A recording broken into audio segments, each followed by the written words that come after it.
नमस्कार, आप देख रहे हैं सी न्यूज़ भारत और मैं हूं ऋषभ सक्सेना। वक्त हो गया है न्यूज़ बुलेटिन का। इस बुलेटिन में बात होगी बदायूं की, जहां गलत दिशा एवं मोबाइल फोन का प्रयोग करने के अभियोग में 81 दोपहिया वाहनों व 6 ओवरलोड वाहनों का किया गया चालान। आगे बात करेंगे छतरपुर की, जहां छतरपुर में 11वीं की छात्रा से हुई दरिंदगी, खेत में खून से लथपथ मिली नाबालिग। सहायक संभागीय परिवहन अधिकारी हरिओम एवं यातायात उप निरीक्षक द्वारा आज जनपद में संयुक्त अभियान चलाया गया। इस अभियान के दौरान रॉन्ग साइड में वाहन चलाने और वाहन चलाते समय मोबाइल फोन का प्रयोग करने के आरोप में 81 दोपहिया वाहनों के चालान किए गए। साथ ही 6 ओवरलोड वाहनों के विरुद्ध भी कार्रवाई की गई। इसके अतिरिक्त विभाग और यातायात पुलिस के संयुक्त अभियान में 16 ई रिक्शे को भी पुलिस लाइन में खड़ा करा गया। इन ई रिक्शाओं को फिटनेस समाप्त थी, जहां बीमा नहीं था और टैक्स भी जमा नहीं किया गया था। सभी चालकों को निर्देशित किया गया कि वो अपने अपने वाहनों का टैक्स जमा कराएं, बीमा कराएं और फिटनेस के लिए स्लॉट बुक करें। इन सभी औपचारिकताओं को पूरा करने के बाद ही ई रिक्शा को रिलीज किया जाएगा। इस संयुक्त अभियान में परिवहन विभाग के चालक और सिपाही के साथ यातायात पुलिस के उप निरीक्षक एवं आरक्षी भी मौजूद रहे। बदायूं से सी न्यूज़ संवाददाता राजीव सिंह की रिपोर्ट। छतरपुर जिले से मानवता को शर्मसार कर देने वाली घटना सामने आई है। गढ़ी मल्हारा थाना क्षेत्र में 11वीं कक्षा की छात्रा के साथ दुष्कर्म का मामला सामने आया है। आरोपी ने छात्रा पर कोई नशीला स्प्रे छिड़ककर उसे अपनी हवस का शिकार बनाया है। छात्रा खेत में खून से लथपथ और बेहोशी की हालत में मिली है। फिलहाल पीड़िता का जिला अस्पताल में उपचार जारी है। परिजनों के मुताबिक नाबालिग छात्रा घर से खेत की ओर गई थी। जब काफी देर तक वापस नहीं लौटी तो परिवार वालों ने उसकी तलाश शुरू की। खोजबीन के दौरान छात्रा रास्ते के पास एक खेत में मरणासन हालत में मिली। उसके कपड़े खून से सने हुए थे और वो पूरी तरीके से बेसुध थी।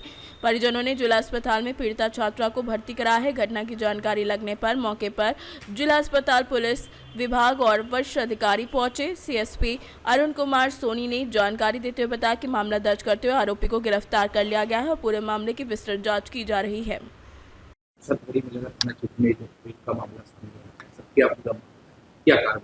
थाना गढ़ी मल्हारा के ग्राम भिरौटा में एक नाबालिग बालिका के साथ एक 22 वर्षीय युवक द्वारा दुष्कर्म की घटना सामने आई है, जिस पर अविलंब एफआईआर दर्ज करके और आरोपी को कस्टडी में ले लिया गया है। आरोपी को गिरफ्तार करके और कोर्ट भेज रहे हैं। जो पीड़ित है सर, उसकी हालत कैसी है? पीड़ित इलाजरत है और वो आउट ऑफ डेंजर है। सर, कैसे समझ में आया, कैसी घटना को अंजाम दिया है? बताया जा रहा है कि नशीली दवाई नहीं, स्प्रे के माध्यम से ये बात सामने आई है कि कॉल पर पहले बुलाया किसी एक स्थान पर, वहाँ जब बालिका पहुंची तो उसको एक नशीला कोई स्प्रे डाल के दुर्घटना की गई है। तो ये सब कुछ इन्वेस्टिगेशन में है और सब पर साक्ष्य संकलित किया जाएगा। छतरपुर से सी न्यूज़ संवाददाता कुलदीप सक्सेना की रिपोर्ट। जौनपुर से खबर है, जो शाहगंज रेलवे स्टेशन पर उस समय अफरा तफरी मच गई जब कैफियात एक्सप्रेस ट्रेन में सवार एक यात्री और वेंडर के बीच कहासुनी हो गई। विवाद मारपीट में बदल गया। बताया जा रहा है कि किसी बात को लेकर दोनों के बीच कहासुनी हुई थी, जो कुछ ही देर में हाथापाई तक पहुंच गए। मारपीट में घायल वेंडर को नशे की हालत में प्लेटफॉर्म पर गिरा देख मौके पर मौजूद लोगों ने रेलवे पुलिस को सूचना दी। सूचना मिलते ही रेलवे पुलिस मौके पर पहुंची और घायल वेंडर को तत्काल उपचार के लिए अस्पताल में भर्ती कराया गया है। चिकित्सकों की माने तो घायल नशे की हालत में था, सिर पर गंभीर चोट के निशान थे, जिसका उपचार किया गया है। वहीं रेलवे पुलिस पूरे मामले की जांच में जुट गई है। ये पता लगाने का प्रयास कर रही है कि विवाद की असली वजह क्या थी, लेकिन पूरे मामले में रेलवे के जिम्मेदार अधिकारी मीडिया के कैमरे पर कुछ बोलने को तैयार नहीं है। जौनपुर से सी न्यूज़ संवाददाता दिवाकर मिश्रा के साथ दीपक सिंह की रिपोर्ट। जोधपुर से खबर है, जहां शीतलाष्टमी का प्रसिद्ध मेला शुरू हो चुका है। मेले में सुबह से ही श्रद्धालुओं की भारी भीड़ देखने को मिल रही है। बड़ी संख्या में भक्त अपने छोटे बच्चों को लेकर शीतला माता के मंदिर पहुंच रहे हैं और माता के सामने उन्हें लिटाकर आशीर्वाद प्राप्त कर रहे हैं। ऐसी मान्यता है कि छोटे बच्चों को माता के मंदिर में लिटाने से उन्हें चेचक और उसके दाग से बचाव मिलता है। श्रद्धालु मंदिर में पूजा अर्चना कर माता का आशीर्वाद ले रहे हैं। शीतलाष्टमी के अवसर पर पूरे जोधपुर शहर के साथ साथ आसपास के ग्रामीण इलाकों से भी बड़ी संख्या में श्रद्धालु पहुंचे। ये मेला 7 दिनों तक चलेगा। मेले की सुरक्षा को लेकर विशेष इंतजाम किए गए हैं। इसके अलावा 35 से अधिक पुजारी और 70 सेवकों की व्यवस्था की गई है। जगह जगह बैरिकेडिंग कर श्रद्धालुओं को लाइन के माध्यम से मंदिर तक पहुंचाया जा रहा है। मैं मेरी शादी अभी अभी हुई है, तो जोधपुर में मेरा फर्स्ट टाइम यहाँ पर दर्शन कर रही हूँ मैं। बहुत अच्छा मंदिर है, बहुत अच्छा लगा आज यहाँ पे। की आस्था है कि यहाँ दर्शन करना है तो सब मनोकामना पूरी होगी। बिल्कुल, ये तो सब जगह भगवान तो सब एक सेम ही होते हैं, बट आज शीतलाष्टमी की ज्यादा मान्यता होती है, तो ठंडा खाना खाते हैं, सब चीजें तो बहुत अच्छा। Thank you. जोधपुर से सी न्यूज संवाददाता आनंद शर्मा की रिपोर्ट। जोधपुर से खबर है, जब अंबाली सैनी महिला मंडल जोधपुर और लॉयंस क्लब मंडोर के तत्वावधान में मंगलवार को माता सावित्रीबाई फुले की पुण्यतिथि पर राजकीय सावित्रीबाई फुले बालिका छात्रावास नागौरी गेट में उनकी प्रतिमा पर माल्यार्पण कर श्रद्धांजलि दी गई। कार्यक्रम में माली सैनी महिला मंडल की अध्यक्ष डॉक्टर अनीता परिहार, महामंत्री मनमीत सोलंकी, लॉयंस क्लब मंडोर के अध्यक्ष साहिब राम गहलोत ने प्रतिमा पर माल्यार्पण किया। इस अवसर पर डॉक्टर अरुणा टाक, तेज कंवर सांखला, रघुबाला गहलोत, सीमा गहलोत, श्वेता देवड़ा सहित सभी पदाधिकारियों द्वारा माल्यार्पण किया गया और सभी उपस्थित रहे। लॉयंस क्लब मंडोर की ओर से छात्रावास की छात्राओं को भी फल वितरित किए गए। कार्यक्रम में छात्रावास कर्मी सरोज व रेखा उपस्थित रहीं। शिक्षिका हमारी गार्जियन माता सावित्रीबाई फुले की जयंती पर आज हम उन्हें नमन करते हैं, उनकी सेवाओं को नमन करते हैं, जो नारी शक्ति को शिक्षित करने में अपनी अहम भूमिका निभाकर भारत के भविष्य को बदल डाला। नारी शक्ति को बराबर का दर्जा दिलाने, उन्हें शिक्षित करने और हर क्षेत्र में अपनी भागीदारी निभाने में माता सावित्रीबाई फुले ने अपनी अहम भूमिका निभाई। उनकी सेवाओं को हम याद करते हुए आज उसी संदर्भ में हम सभी समाजवासी उनकी जयंती पर पुष्पांजलि कर उन्हें श्रद्धांजलि अर्पित करते हैं और उनकी सेवाओं को नमन करते हैं। और हम उनके पद चिन्ह पर चलकर अपने जीवन को और अपने समाज को, अपने देश को गौरवान्वित करने का कार्य निरंतर उनके पद चिन्हों पर चलकर करते रहेंगे। सावित्रीबाई फुले अमर रहे, सावित्रीबाई फुले अमर रहे, अमर रहे। जोधपुर से सी न्यूज संवाददाता आनंद शर्मा की रिपोर्ट। जोधपुर से खबर है, जहां उत्तर पश्चिम रेलवे के जोधपुर मंडल में महिला कल्याण संगठन के तत्वावधान में सोमवार को रेलवे क्लब में महिला सम्मेलन आयोजित किया गया। सम्मेलन में महिला कल्याण संगठन की ओर से मंडल में उत्कृष्ट रेल सेवाएं देने वाली 40 से अधिक महिला कर्मचारियों को स्मृति चिन्ह और प्रशस्ति पत्र प्रदान कर सम्मानित किया गया।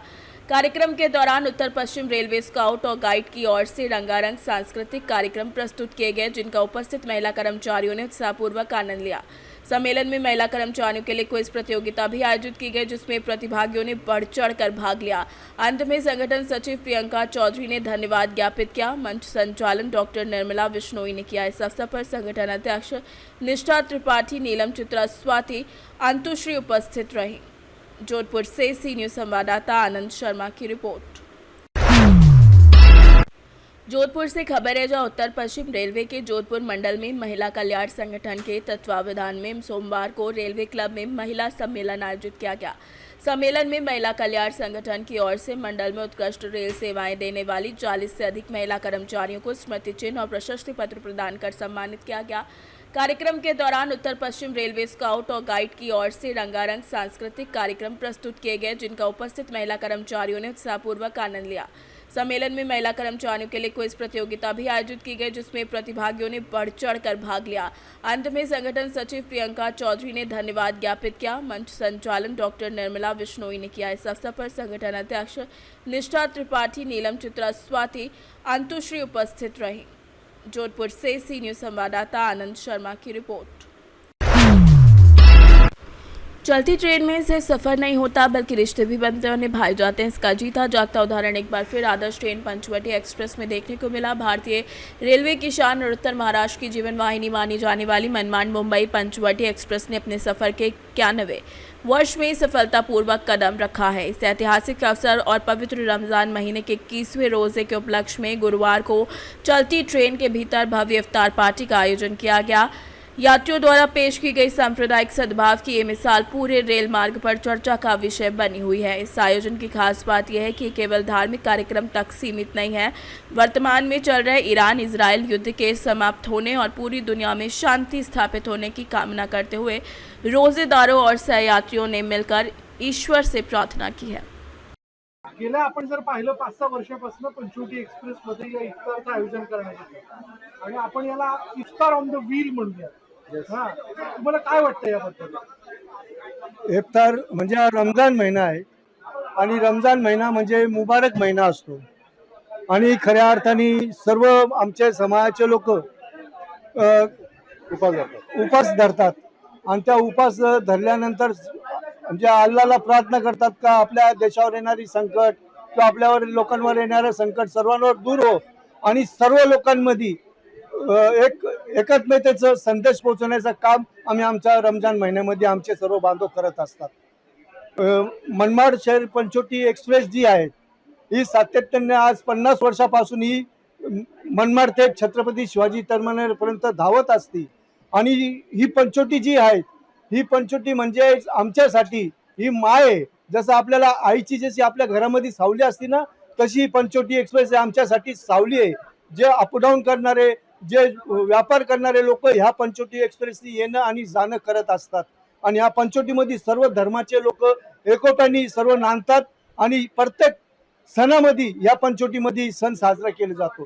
गणपती उत्सव सुद्धा साजरा करत होते। छत्रपती शिवाजी महाराजांची जयंती, डॉक्टर बाबासाहेब आंबेडकरांची जयंती, मौलाना आझादांची जयंती या पंचवटीमध्ये एक्सप्रेस मध्ये साजरी केली जात आहेत आणि सर्व धर्माचे सर्व जाती धर्माचे आणि खऱ्या अर्थाने आपल्या माता भगिनींचं संरक्षण करण्यासाठी पंचवटी एक्सप्रेस मधले जे आपले पासधारक लोक आहे, जे अपडाऊन करणारे लोक आहे, हे खऱ्या अर्थाने आपल्या माता भगिनींचं संरक्षण करतात। याचा सार्थ मला अभिमान आहे। आज रमजान महिन्यामध्ये इफ्तार पार्टीचं आयोजन केलं। आज 21वा रोजा आहे आणि 21व्या रोजाला ह्या पंचवटी एक्सप्रेस मध्ये इफ्तार पार्टीचं आयोजन डायनामिक ग्रुपच्या माध्यमातून करण्यात आलं आणि ह्या इफ्तार पार्टीला सन्माननीय शालेय शिक्षण मंत्री दादा भुसे साहेब सुद्धा येणार होते। त्याचबरोबर सुभाष अण्णा कांदे साहेब सुद्धा येणार होते, आमच्या मतदारसंघाचे आमदार, पण हाऊस चालू असल्यामुळे त्यांना इथे येता आलं नाही आणि त्यांनी माझ्या माध्यमातून सर्व या पंचवटी एक्सप्रेस मधले सर्व बांधवांना सर्व जाती धर्माच्या लोकांना शुभेच्छा दिल्या आहेत। रमजान ईदच्या व उपासाच्या सर्वांना शुभेच्छा देऊन त्यांनी सर्वांचं अभिनंदन व्यक्त केलेलं आहे। धन्यवाद। जय हिंद, जय महाराष्ट्र, अस्सलाम वालेकुम। भाई तुमचं नाव? माझं नाव इजाज शेख। मी आता 14 वर्ष झाले ही इफ्तार पार्टीचं आयोजन माझ्या ग्रुपच्या वतीने करतोय। प्रत्येक वर्षानुवर्ष याच्यात वृद्धी होते, वाढ होते, लोक येतात, ते जास्तीत जास्त लोक येत आहेत। आमचं बजेट आम्ही पहिल्या वर्षी जेव्हा केलं होतं तेव्हा 2,500 रुपयामध्ये आम्ही इफ्तार पार्टी केली होती। आज 40-50 हजार रुपये इथं खर्च होतात आणि ती देणगी कोणाकडून घेत नाही, कोणाकडूनही आम्ही देणगी। माझा जो ग्रुप आहे dynamic group of Panchavati express, हा ग्रुप फक्त आमच्या मेंबरमध्येच हे करून याचं करतो, कोणाची आम्ही मदत घेत नाही, कोणाचं काही नाही। कारण कसं असतं का लोक नाव ठेवतात या गोष्टीला, असे कामाला लोक नाव ठेवतात का भाई असं करतात। त्याच्यामुळे हे आणि आमचा मेन उद्देश असा आहे का आम्ही सर्व मिळून इथं प्रवास करतो, सर्वांनी मिळून जर इफ्तारचं हे आयोजन केलं तर त्याच्यामुळे एकोपा निर्माण होतो आणि त्याच्यामध्ये या अपडाऊन करताना खूप लोक आम्हाला भेटले, चांगले लोक भेटले, त्यांनी आम्हाला मदत केली।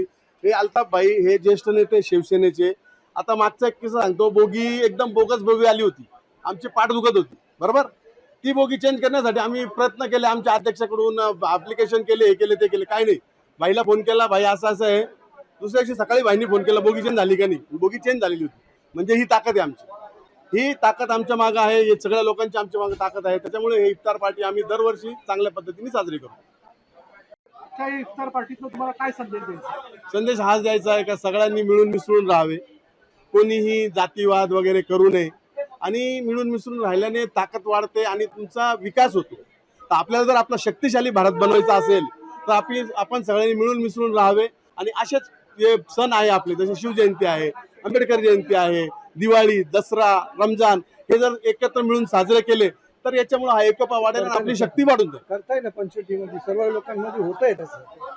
युद्धजन्य परिस्थिती आहे, या सगळ्या याच्यात तुम्ही काय म्हणजे काय प्रार्थना करताय सगळी? आम्ही हीच प्रार्थना करतो, हे युद्ध लवकरात लवकर संपवावे बरोबर।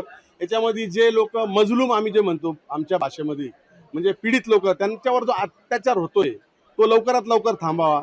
ज्या म्हणजे सरंजामशाही शक्ती ज्या आहेत, भांडवलशाही शक्ती, त्या गरिबांवर खूप अत्याचार करत आहे, त्यांचा नायनाट व्हावा। आम्ही ही दुआ करणार आहे, जे लोकांवर अत्याचार करतात त्या लोकांचा नायनाट व्हावा आणि सत्याचा विजय व्हावा आणि हे लवकरात लवकर युद्ध संपावं, जेणेकरून आपल्याकडे ते तेल वगैरेचं जे संकट आहे ते येणार नाही। नासिक से सी न्यूज संवाददाता सुनील सोनवड़े की रिपोर्ट। चिरहुलानाथ मंदिर परिसर में अन्य बड़े मंदिरों की तर्ज पर अलग से अन्य क्षेत्र का निर्माण कराया जा रहा है। इसके साथ ही मुख्य सड़क से मंदिर तक कॉरिडोर निर्माण का कार्य भी प्रगति पर है। इन सभी कार्यों के पूर्ण होने के बाद चिरहुला मंदिर और इसका परिसर और अधिक आकर्षक और भव्य स्वरूप में नजर आएगा। कलेक्टर प्रतिभा पाल ने चिरहुला मंदिर परिसर के विस्तारीकरण कार्य का निरीक्षण किया और संबंधित अधिकारियों को आवश्यक दिशा निर्देश दिए हैं। चिरहुलानाथ मुख्य मंदिर के बगल से लगभग 1 करोड़ 10 लाख रुपए की लागत से प्रवचन हॉल के साथ ही पुजारियों के आवास का निर्माण किया जा रहा है। कलेक्टर ने स्थल का निरीक्षण कर निर्माण एजेंसी को आगामी 6 माह में गुणवत्तापूर्ण तरीके से कार्य पूरा करने के निर्देश दिए हैं। चिरहुला मंदिर परिसर में नवनिर्मित दुकानों के ऊपर लगभग 1 करोड़ रुपए की लागत से 2 हॉल बनाए जा रहे हैं। निरीक्षण के दौरान कलेक्टर ने निर्माणाधीन पार्किंग स्थल और चिरहुला मंदिर तक प्रस्तावित सड़क का भी अवलोकन किया है। इस अवसर पर एसडीएम हुजूर डॉक्टर अनुराग तिवारी, सहायक यंत्री हाउसिंग बोर्ड हिमांशु वर्मा सहित नगर निगम के अधिकारी मौजूद रहे।